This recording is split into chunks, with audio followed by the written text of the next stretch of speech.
move on real quickly here. We have in the Vanguard newspaper, Maina has started speaking up on how he spent 24 billion naira. Good. That's from a source.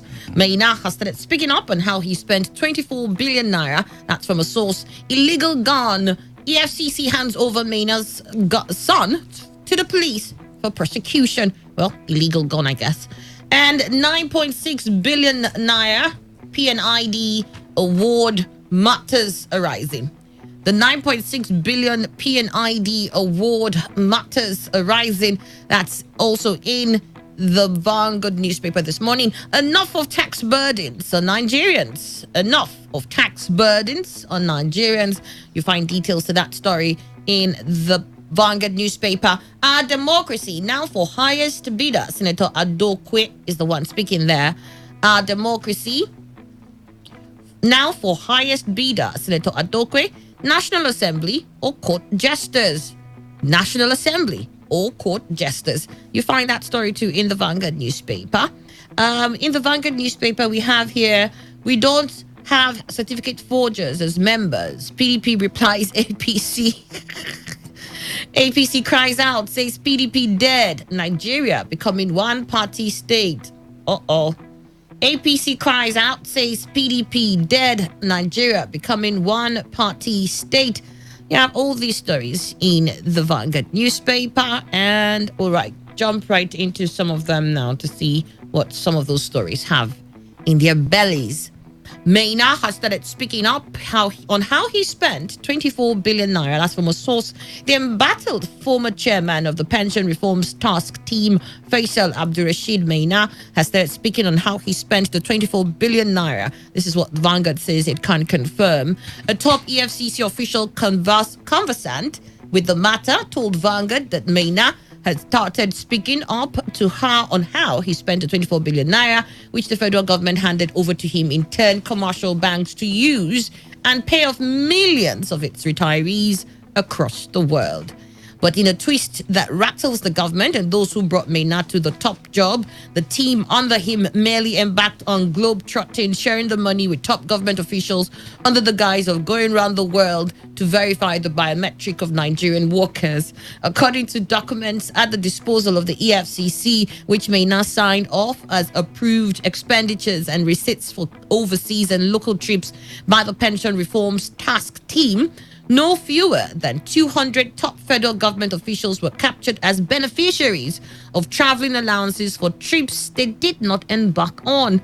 According to the documents, which the embattled official wants to rely on as his evidence of utilizing the huge cash of 24 billion naira released in 2011 to his team, a former Inspector General of Police, Director General of the National Intelligence Agency, NIA, a permanent secretary in the presidency, a controversial head of service of the Federation, Director of Budget of the Federation, two ex-chairmen of the EFCC and ICPC, and hordes of officials have been listed, along with their bank details and the amounts collected for each for phantom biometric trips. It was learned that Maina was ready to defend expenditure by calling some or most of the beneficiaries as his witnesses, although he has reportedly denied many of the payments and ownership of most of the houses traced to him.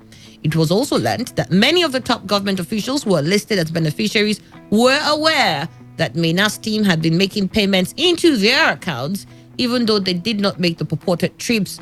It did not also summon the courage to reject and return the millions paid into their accounts by the PRTT. All right, Emmanuel, I think what takes me aback here is, some of the names I see here as beneficiaries. Titles, I would say. Former Inspector General of Police, a Director General of the National Intelligence Agency, NIA, a permanent secretary in the presidency, a controversial head of service of the Federation. I think that one gives itself away. Director of Budget of the Federation, two ex-chairmen of the EFCC and ICPC, and hordes of officials have been listed as beneficiaries. I guess, for some reason now we can see why Maynard at one point brazenly came back into that space and was, ready to hop around as another employee of the federal government. Well, you see, Annie, I think it's very interesting. When he said Maynard has started speaking, That's exactly what Nigerians want. Him to start speaking. Good. And end Speak speaking. more. You know, there's a philosophy that sometimes when things are going on the sleazy front, the more you look, the less you see. But this one is the more you look, the more we are hearing. Because the FCC has finally arraigned him and he is ready to speak, which of course is what Nigerians want. Now, if he had not started speaking and they had not looked further and prodded him further, we wouldn't have been hearing all these title men and all that in federal government and all that. Well, whatever motivated him to come back, we want details. So let him speak more. I think that's the only thing, the way I look at the whole thing. Because the more he speaks, the more Nigeria benefits from the information that will be so released. The money does not belong to Mena. Neither does it belong to any of those people who shared it. Now, how did it go? Mena, is it only you that ate the money or whatever? No, we want to hear. And if you do not defend by speaking, we won't hear. So Nigerians want more from Mena. All right, okay, we got your thoughts there. What do you think here? Fine Face doing the men of Fine Face public affairs analyst and Mossop spokesman. Yes, Annie, good morning, and good morning, Rivers people. Good morning, good to have you. Well, talking about Mena Gates, these gates is started opening, and it's a good thing to know that these gates have started opening because the number of gates we have now, even in Port Harcourt, everywhere, every street, even up to Rose now has gates. So looking at each of these gates and when they start opening them is a good thing because we need to know and see what is right inside the gate. Mena has started speaking. He should go ahead and open that very can of worm more. He should tell us his role and how he got the money, how he spent it, and then the people that join him in spending the money. I know that civil service job and whatever he was doing at the presidency is not something that he will just dip hand into the purse and collect the money. There are parties to this. People that are accomplices join him in doing what he did. He should open up and tell us all of it. Because I know that for him to start speaking now, it means that he wants to let his own neck off the hook. So, and I know that for him to let his name off the hook, he has to mention some names of those who collaborated with him to do this. And as he begins to speak, he should beef up security around himself. Because we have seen cases where when people start speaking like this, the next thing they do is to end their lives so that they do not name them in the process because those who are involved are dangerous people.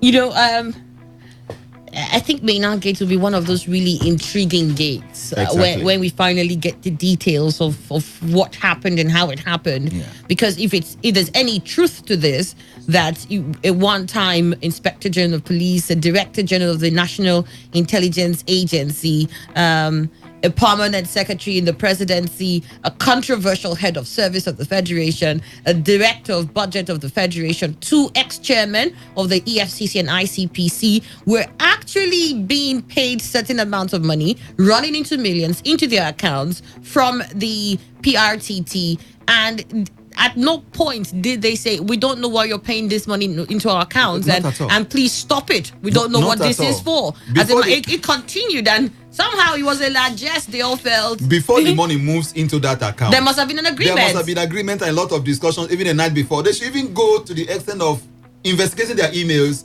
investigating their phone numbers, getting their phone recording within that period to find out some of the details of it. We must do forensic investigation for us to get facts of matters of this nature. In line with the same story too, it says here that Mena's son reportedly has been handed over to the Nigerian police to prosecute over illegal possession of firearms and ammunition. Remember, in that story, the DSS said while transferring the father and son to the EFCC last week, when they did arrest him, that Faisal had pulled a gun against his operatives, threatening to shoot them. The service listed items it arrested the father and son with to include a pistol with live ammunition, bulletproof Range Rover Sport Utility vehicle, foreign currencies, and 7 drones. I don't know what the drones are for now. We need them here for But monitoring. then, I mean, what they did point out was that he was with an illegal gun, meaning he wasn't registered and he doesn't have the license to carry. Emmanuel, your thoughts here? But they said they handed him over to the police to prosecute. Of course, they shouldn't have brought him to Emmanuel Ndukwe now. The police, they That would be nice. I mean, I'm sure you have tons of questions, Emmanuel. So the police certainly should be the people to take custody of him and then find out. See, the whole thing, both Mina and the son, we want them to speak more. That's the summary of the whole thing. Because look at, when we are talking about all these people who are lined up as accomplices, perhaps, who was the chairman of the pension fund? Minor. Whoever comes in, join Minor in committing whatever. Because the signature of Minor is the magic one in anything. Whether you agree or you don't, you come to Minor and say, sir, we want to do this. He declined like the president and withholds his asset. And that's the death of the whole thing. So Minor certainly is at a podium. In fact, if it were possible, they put him in a house where Nigerians will see him from Abuja as he talks more. We need more from him. All right, Emmanuel, we've moved away from the Minor talking. I don't know why we have actually moved to the part of his son. And the thing is that, as for the son, illegal gun, how did you get it? Now you also had foreign currencies. Yeah. You see, all these things, that's why I say that all the things the son possesses, perhaps may also have links, perhaps may have links with the dad. So let them speak more, both son and father. All right, we got your thoughts. Fine, first the son, what was caught, what they caught with the son, the guns, the hard currencies, the drone, and what have you in that car is a replication of the wealth flowing in that family as a result of the father occupying that position. And there is nobody occupying that position that is limiting his or herself to his or her monthly salary and allowances that will be able to have a lot to lavish that way. That is just a tip of the iceberg, what was found in that car. So much more are somewhere else. So he needs to account for how he got the guns and the hard currencies, how he got them and what have you. They need to do thorough investigation. I don't think he has only one son. They should check other sons and daughters of the man and other family members. That's a digging into sonship. Yeah. All right, let's move on now. I have Wadi Chimedem joining us. Wadi Chimedem Esquire. He's a spokesperson appraisal for good governance in Nigeria and a member civil liberty organization in Nigeria. He's moved. You're not. I'm going to I'm impressed. Honestly, to tell you that I'm not impressed, I'll be lying. I'm gradually crossing over. Good morning. You're getting international. Where I see this. Now it will be good governance to the whole world. Yes. No, let me here in Africa. Please, don't limit yourself. This is Monday morning. This is Monday morning. Don't limit yourself. I want to sanitize Africa. Go global. All right, what's your name? Good to have you. A baptized face, so very clean, and this thing. It seems you're coming from River Jordan. What did you mean? Whatever did I do to you? Anyway, please, I want to have this face. I'll show you. I'll show you where the river is. Okay, what did you mean? Let me know what you think about this. We started, of course, with Maina and how a top official in the EFCC was telling the Vanguard that, well, Maina has actually started speaking, and that part of the things he has been able to divulge was the people who he had paid certain amounts of money to, and he did that because they went on some bogus official trips while they said they were trying to carry out biometric verifications of Nigerian workers. But from details of some of the transactions done, these monies were paid to top officials, former top officials. One of them, a former Inspector General of Police, a Director General of the National Intelligence Agency, a permanent secretary in the presidency, a controversial head of service, then a director of budget of the Federation, then two ex-chairmen of the EFCC and the ICPC. And these people collected monies for phantom biometric trips. They never went for it. And they never asked, why are you paying this money, or don't pay this money anymore? So these are some of the things that Maina is trying to use as defense. Like, okay, this is what I used the 24 billion did. I paid it to these people. What are your thoughts here now? Well, I think that, first of all, I will not, Maina has, committed what we call official dereliction of administrative duty. Because when you are given a directive under the administration, you have you have the status of not committing a crime. You have to work in tandem with administrative laws. Now, looking at what is going on, I think that right now, as a lawyer, I will not say that he's just an accused person, and the law presumes him to be innocent. And remember, even while they are conscripting him under the DSS custody to speak out, the court can still, commit him or, do what is called trial within trial. he can even say that he was under undue influence, haven't made such confessions, because we have seen in the past where people but you know what, in order to not preempt what his defense may be further on, or to assume, let's just stick with what we know now. Well, and if with this sort of confessions available now, what are your thoughts on I that? will not, with this sort of confessions, I will not canvass support for him. First of all, he's an associate of Mr. President, and then one has looked at the mantra. So any associate of the president should not be canvassed? No, with the mantra of Mr. President, fighting crime, sanitizing, ensuring that the corridor of indecency is being wiped out. Looking at what is going on, I think that may not go scot-free, because in the wisdom of Mr. President, whether we like it or not, he has to answer for it. Secondly, they should subpoena those people he has fingered now, because the way we are looking at it is the crime is beginning to have branches. So who are those people and what activities? From what we have seen, there are circumstantial evidence showcasing that Maina is not alone. There are other people who connived with him to conscript this money, and these are civil servants' money. These are money meant for a particular thing to be used, and those things were not used. Those biometrics, I'm sure those activities were not exhausted. They diverted the money. So I think that he will not go free, because the likes of Dasuki is suffering now. So I think that the arms of the law should visit him. But first of all, he's assumed to be innocent, and from that presumption, I think that it is within the ambit of the DSS and the court to do what is necessary, and doing what is necessary is to investigate him to the latter, because we have seen that at the long run, before now we come with the best lawyers, and they will assert the best legal rhetorics. So at this point, government lawyers must exercise expertise at this point, because we have seen people like Mena go scot-free. We have seen a lot of people in his associate go out. They should. I know if I allow you now, you're going to go further and further. The best of lawyers. Okay, good. All right, then. All right, let's move on. Thank you. It was great hearing you. Let's get to another story. The 9.6 billion PNID award, matters arising. As finance minister in 1993 to 1998, I did not enter into any loan agreement since Nigeria did not borrow internally or externally during my tenure. However, I had the opportunity of verifying, analyzing, and reassessing the nation's debt profile, and this involved reading the old debt agreements. These were very pathetic and heart-rendering. The Nigerian negotiators surrendered their sovereignty to lenders. They put their embassies abroad as securities and even used our foreign reserves as securities. When the lender or contractor comes to negotiate with Nigeria, he employs the best lawyers, the topmost accountant, a very good economist, but Nigerian negotiators go with nothing, and in many cases we sign the agreement without thinking, after receiving token bribes and staying in luxurious hotels packed with women. A typical example that happened during my time was the Nigerian LNG project. Towards the end of 1994, the World Bank, on the instigation of the United States of America, withdrew their participation from the project in hope that the project will collapse and be discontinued. Our budgeted revenue from oil, after deducing joint venture contribution and debt servicing charge, was not up to $5 billion between 1995 and 1997.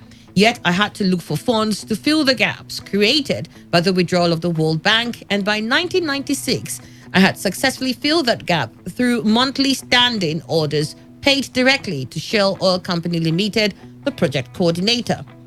And this person goes on. Invariably, when these bogus contracts were subsequently reviewed, one can see the damage done to Nigeria, and there is the urge to change the contract, but it's too late. The next stage is to frustrate the contract, and the result is arbitration.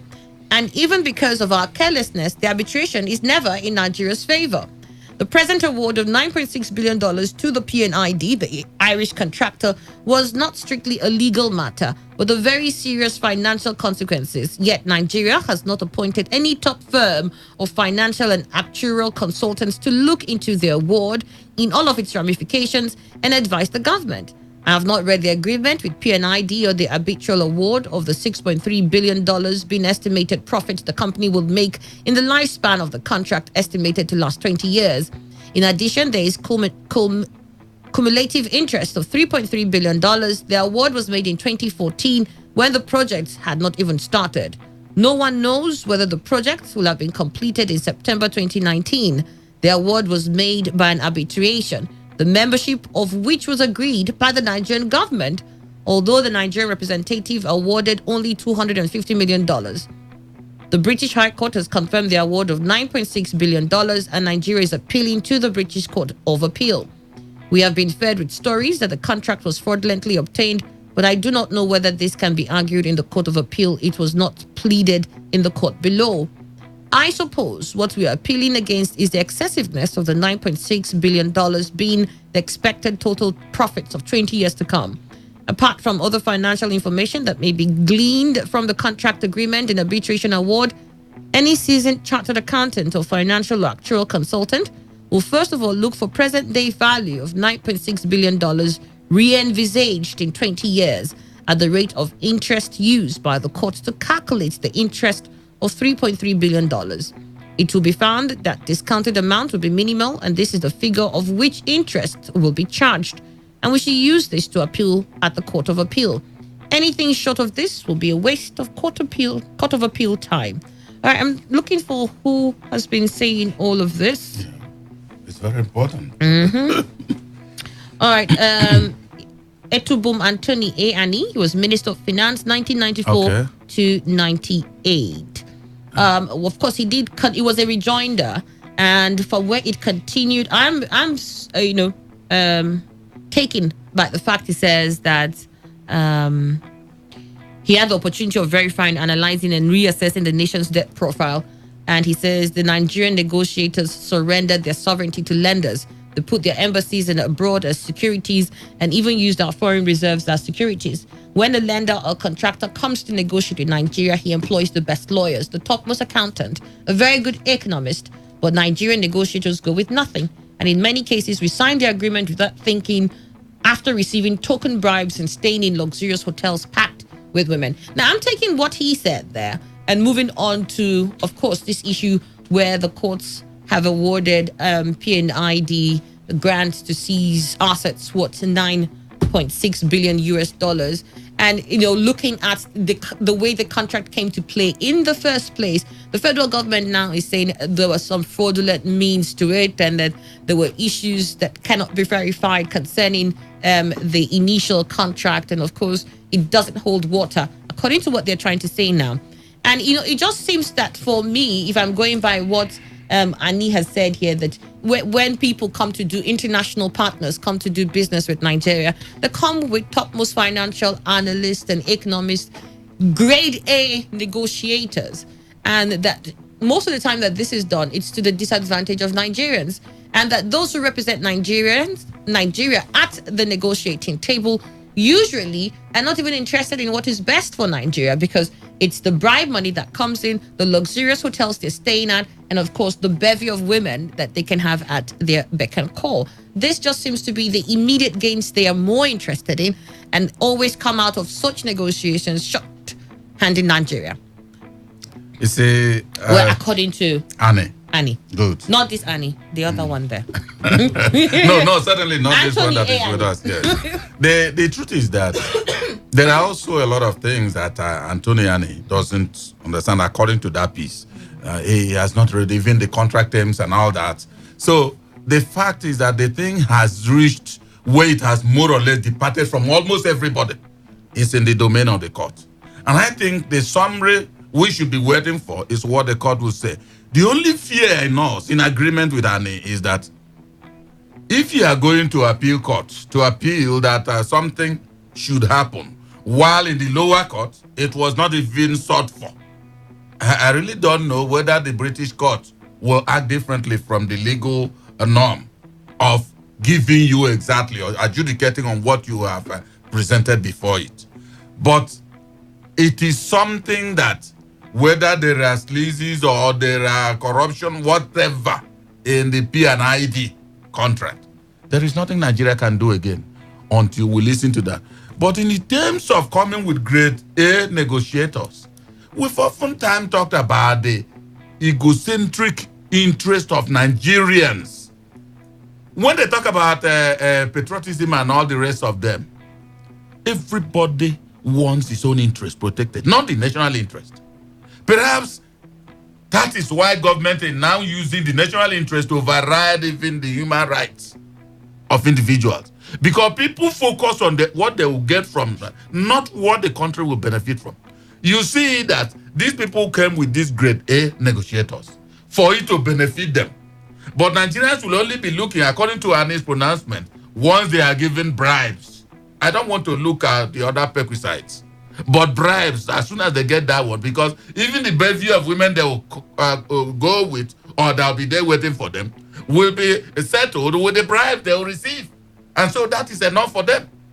Well, until Nigerians, perhaps motivated by government actions to make sure that themselves rule in a way that it benefits almost every citizen, Nigerians will now take a track that will be altruistic instead of egocentric.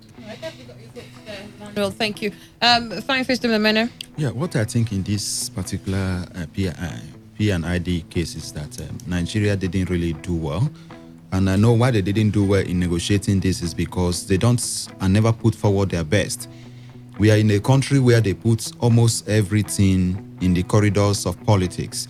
When they see best hands that can do their job, if that person doesn't belong to the political party of the day, the person is not given the job to do. When they see best hands that can be able to push for them, when they look at the benefit that will go to that person, they try to give it to people around them that don't even have the competence to do so. And all these things boil down to the kind of challenges we have now. Look at that judgment and the whole processes that has led to this mess we find ourselves now. I know the way they treat Nigeria. All that the people that drag Nigeria to court on this matter wanted were for the court to just make pronouncements. And the moment it is made, it will definitely be difficult for that to be reversed. Because I remember, like I have also mentioned before, how they treated us in relation to the Bakassi Peninsula case. Because they see Nigerians and Nigerian people or leaders as those who don't use our money for anything good. So keeping the money with them, with us here, is just like nothing to them. So they try and look for a way to make sure we spend the money since we cannot make good use of it.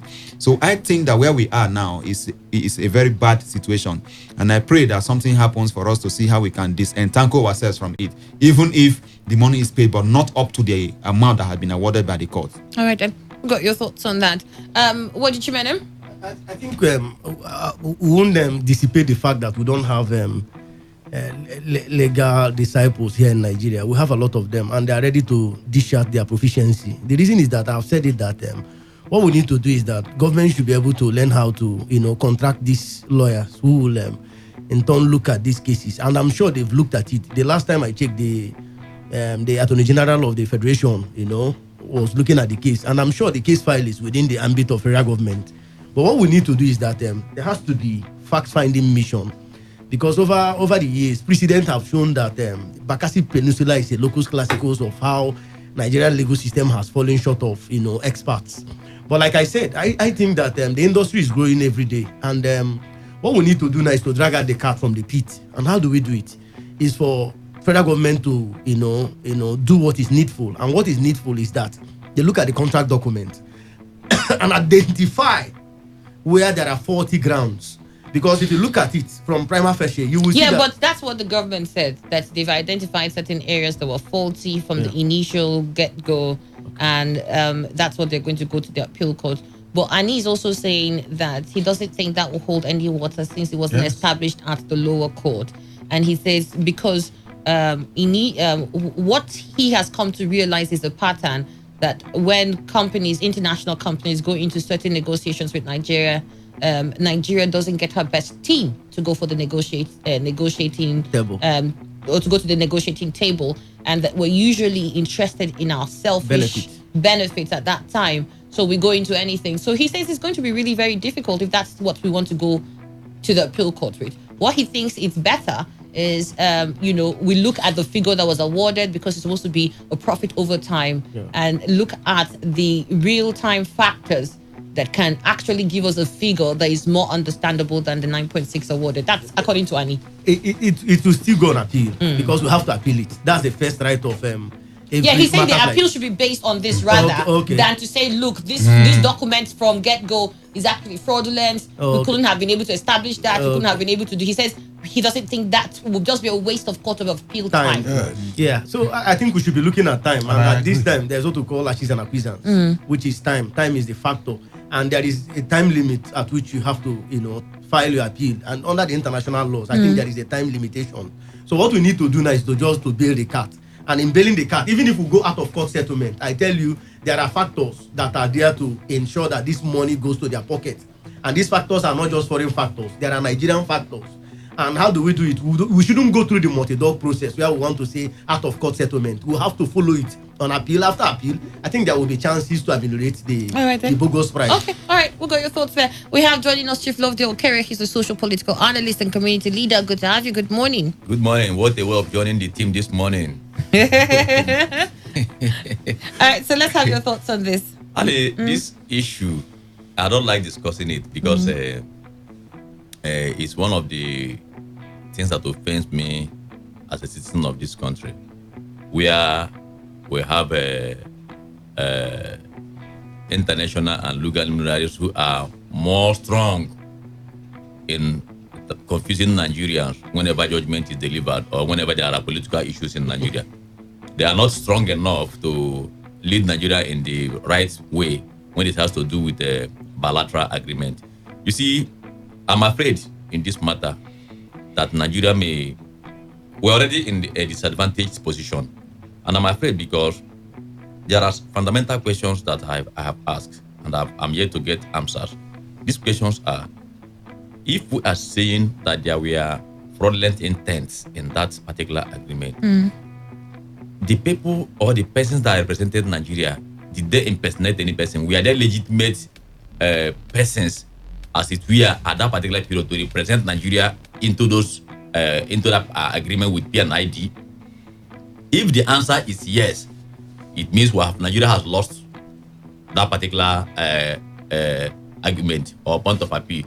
2, in that agreement, was there authentic signature of those representatives, or did anybody impersonate them? So if we have legitimate persons representing Nigeria and they have gone there to do things that will benefit them instead of Nigeria and cause Nigeria this kind of thing, Nigeria should fish them out. And I pray that the PNID or whatever will have second thought in their mind to see how they can, accept out of court settlement, because I don't see the way out of this matter, because it is already a matter that is well documented, legally documented, So for me, that's why I said I don't like discussing this matter. It will look as if one is not patriotic enough, but we have to say the matter as it is. We have to be realistic and pray that God will take us out of the hook. For me, I don't want to say further about it. Okay, well, let's leave it then. Enough of tax burdens on Nigerians. You find that story in the Vanguard newspaper.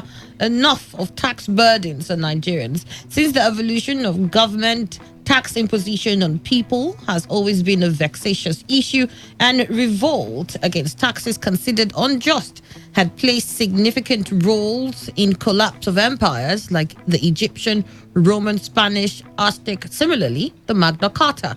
The American and the French revolutions are few examples of historic events that either originated as a tax revolt or had it as a component. Historically, there has been about 361 tax revolts between pre-1500 AD and the present 21st century, with the 20th century witnessing the largest number, 135, while the 21st century, which is yet to come to a close, has already recorded 85 revolts. In Nigeria, as early as 1929, the famous Aba Women riot was triggered by the imposition of tax on women by the British colonial authorities, acting in consonance with warrant chiefs. In 1947, the Abeokuta Women Revolt, also known as the Egba Women Tax Riot, was also waged against the Nigerian colonial government for imposing unfair taxes on women. Then there was the Agbekoya Parapo Revolt of 1968 to 1969 and others. Judith Byfield, Associate Professor of History in a study, found that these revolts by women transformed Nigeria in significant ways. Today, there is reason to believe that unfair taxation is back, with individuals and business owners consistently complaining of multiple taxations by different tiers of government in the country. The decibel of protest has risen sharply since the federal government signaled its intention to raise the value-added tax VAT from 5% to 7.5%. There is a proposed communication tax bill pending before the National Assembly, and the plan to bring back toll gates on Nigerian roads, which is another form of tax. While Nigerians are not averse to paying taxes, there is visible anger in the land and little or no reason for the people to be happy paying taxes or having the government increase taxes they pay in a country where the citizens provide virtually everything for themselves. So I guess if you look back in history, we've had our own episodes of revolt towards taxation, of course, usually championed by women. I don't know whether we're waiting for women to carry on this other tax, or we just seem to understand better why we need to pay these taxes. It doesn't seem to carry the same sort of vexations that we saw in the early years, of course, right from 1929 to 1968 and also 1947. Well, I think fortunately for those people, as at that time that women were leading the revolt and all that, and it was successful, they were one-minded, even though coming from the female folk.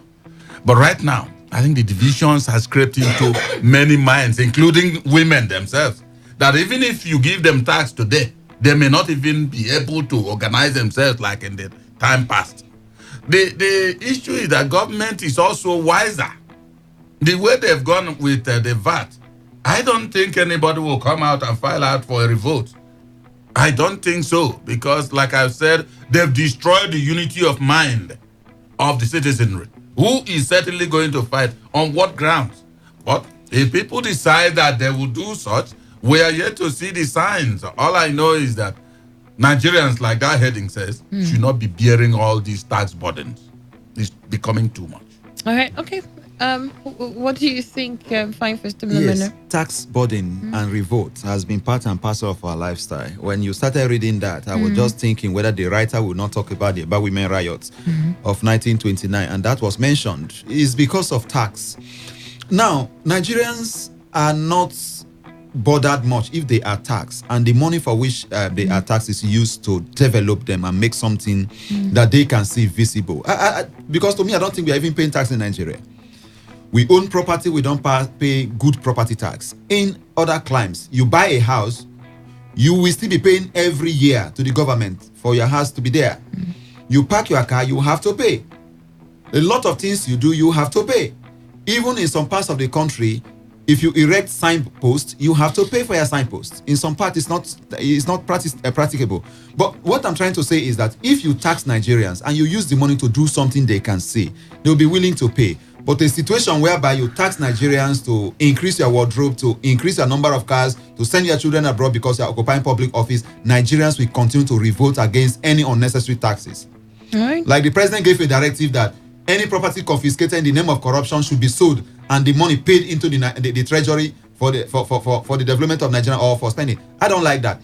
If a property is confiscated, sell it, keep the money, use it and achieve a particular thing Nigerians will see. This monument, this structure, this hospital was built as proceeds of corruption.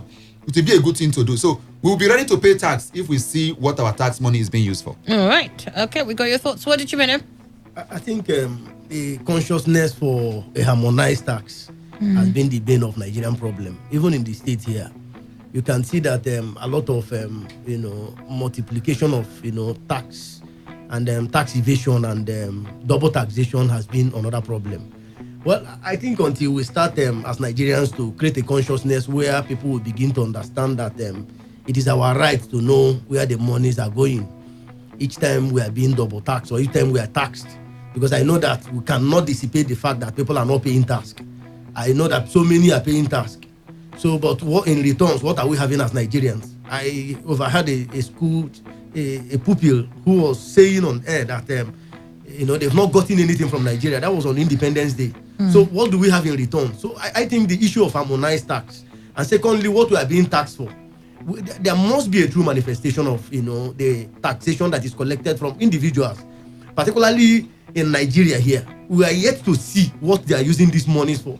So I will call on the National Assembly to step up its authority on how to promulgate a good harmonized tax system. Secondly, you see the issue of the civil servants crying on daily basis on their wages. They are being what are the returns? What are we using this money for? So I think that we must begin to question the government and the authority of today. Look at what happened in the introduction of poll tax of 1929. The women never rested in their hours. They stood up and they fought. At the end, they got results. So I don't know the kind of men we have these days. We have just many men. I wonder. But no result. So I think that, the issue is not just digging grave and other things. Men should be able to do other things. Each time I get angry. They like grave digging. Sometimes in this country, government will offend us and we will keep crying in our hearts. Nobody is ready to come out for, to make a move. Nobody is ready to march to Abuja. Nobody is ready to march to government. Nobody is ready to take the fight to. So I think that we must understand, bring in this consciousness of activism. And not until we bring it, we'll continue to. Wally, thank you very much for your thoughts on this. Chief Lovejoy Okere. And I wish the women that rioted in 1929 are still alive today to rescue us from this. Perhaps they would have rise up to defend the men and women of this country. I say this because I am not against paying of tax, because tax itself is as old as the world. Because there is an adage in my blood that says, if you die because of tax, if there is reincarnation, when you reincarnate, you still come back to pay tax. So tax is even ordained by God. But how you manage it, the question is, are you managing it lawfully or unlawfully based on the law of your land? In Nigeria here, in Rivers State in particular, there is what I call unlawful, legalized, and illegal tax payment in Rivers State, and nobody is worried about it.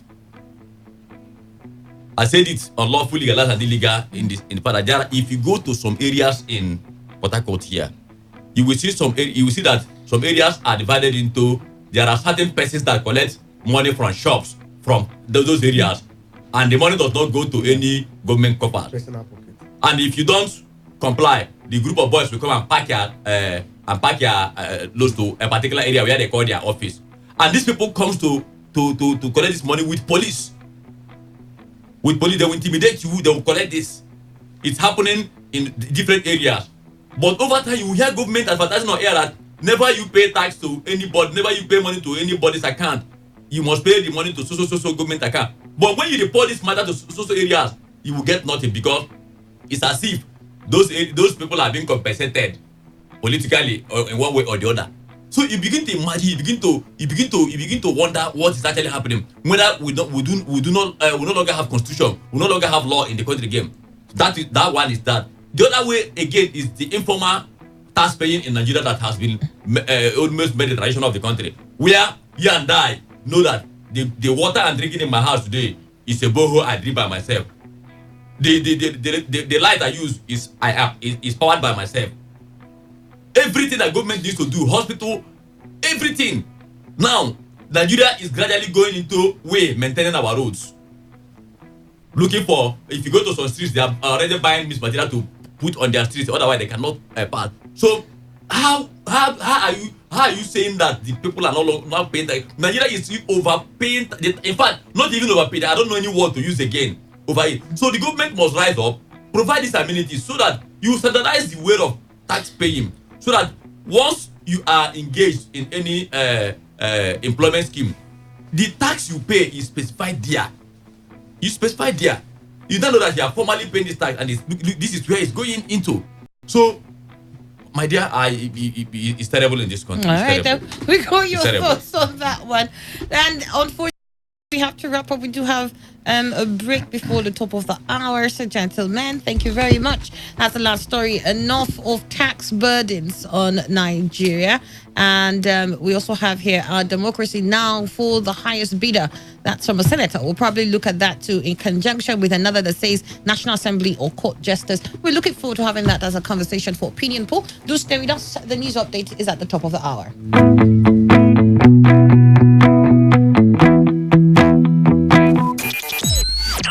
Talk radio. I listen to a lot of talk radio.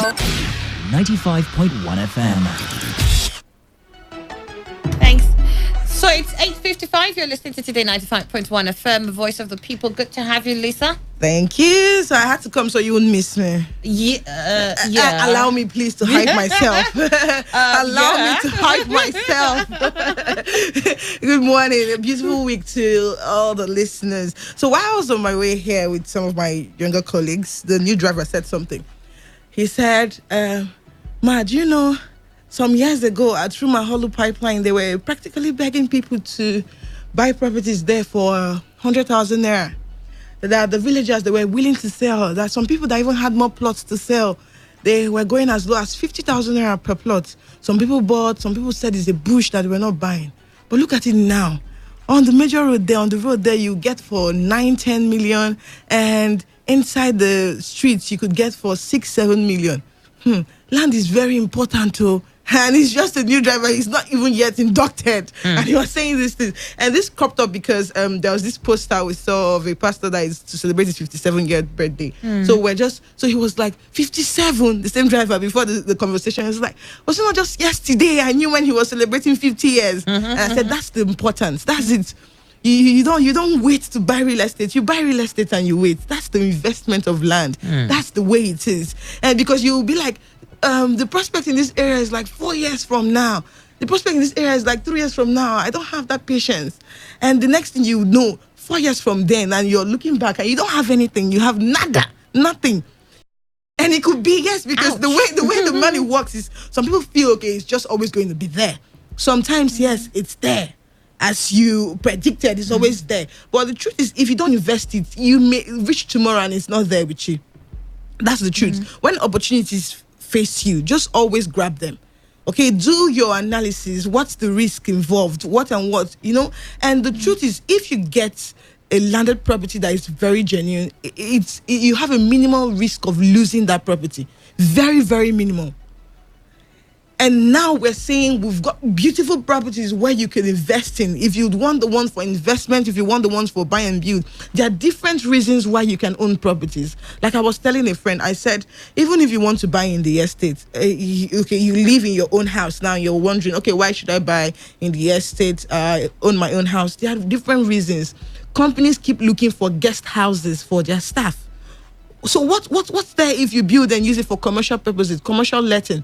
And then they come, they let it out, 3 years rent, 4 years. There are people there are companies that do that. Okay, get me a good duplex. I want to rent it for 3 years. I want to pay. What's the bill? There are people who do that. So if you don't want to go residential and just, one man rent and stuff, you could go commercial. You could do to companies and stuff. That's still business. That's still your money coming in.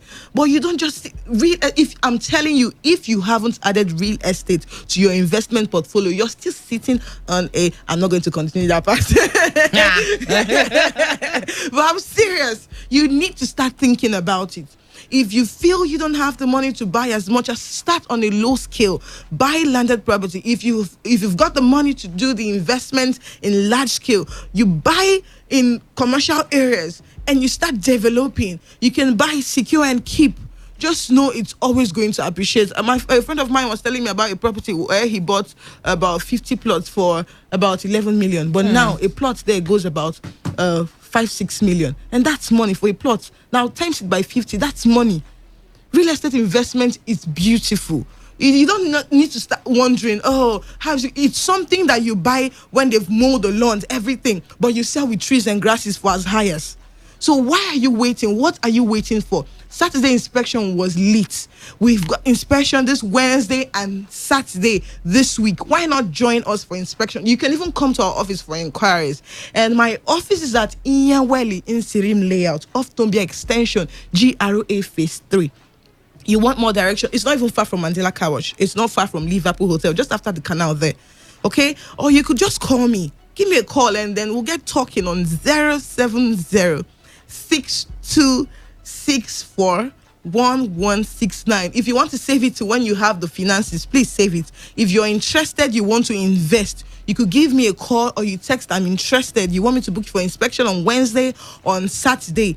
You say, I'm interested, or you call me on 070-6264-1169. And my name is Lisa. We'll book you for inspection. You want to ask as many questions as you want. Whatever your budget is. If you think you're the low income earner, the medium income earner, or the high income earner, we've got properties for you. As low as 800,000 naira if you want to buy from an layout. 800,000 naira, 1.5. If you want the estates, fully serviced estates and all that, you can see it's very, very affordable for like 12 million. And if you want to buy the houses too, yes, they are very, very affordable. And the payment plan too is nice. But yes, of course, there's an interest rate. We can't deny that fact, but it's very, very minimal too. Why are you waiting? You don't need to let this opportunity pass you by. Yes, because you'll not be hearing this voice for a while now. Where are you going to? We refuse. You know me. So why don't you give me a call? I am serious about it. Now it's like they're telling you, but you've used bots to block your ears. Remove those bots. Get up from your seat.